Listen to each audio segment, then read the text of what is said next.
کون لوگ حوض کوثر سے محروم کر دیے جائیں گے؟ آئیے جانتے ہیں۔ نبی کریم صلی اللہ علیہ وآلہ وسلم نے فرمایا، میں اپنے حوض کوثر پر تم سے پہلے موجود رہوں گا۔ جو شخص بھی میری طرف سے گزرے گا وہ اس کا پانی پیے گا، وہ پھر کبھی پیاسا نہیں ہوگا۔ اور وہاں کچھ ایسے لوگ بھی آئیں گے جنہیں میں پہچانوں گا اور وہ مجھے پہچانیں گے، لیکن پھر انہیں میرے سامنے ہٹا دیا جائے گا۔ قیامت کا دن ایسا ہوگا جب ہر انسان نجات، رحمت اور سکون کا طلبگار ہوگا۔ اس ہولناک موقع پر رسول اکرم صلی اللہ علیہ وآلہ وسلم اپنی امت کے انتظار میں حوض کوثر پر موجود ہوں گے۔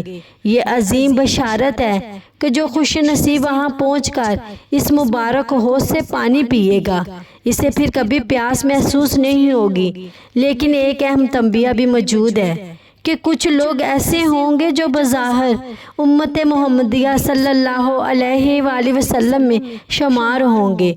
رسول صلی اللہ علیہ وآلہ وسلم انہیں پہچانیں گے اور وہ بھی اپنے نبی صلی اللہ علیہ وآلہ وسلم کو پہچانیں گے، مگر ان کے اعمال اور دین میں پیدا کی گئی تبدیلیوں کی وجہ سے انہیں حوض کوثر سے دور کیا جائے گا۔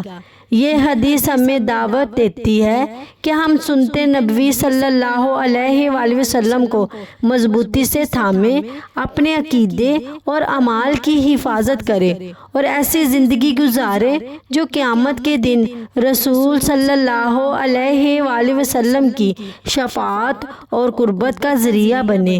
حقیقی کامیابی یہی ہے کہ ہم حوض کوثر تک پہنچیں اور اپنے پیارے نبی صلی اللہ علیہ وآلہ وسلم کی خوشنودی حاصل کریں۔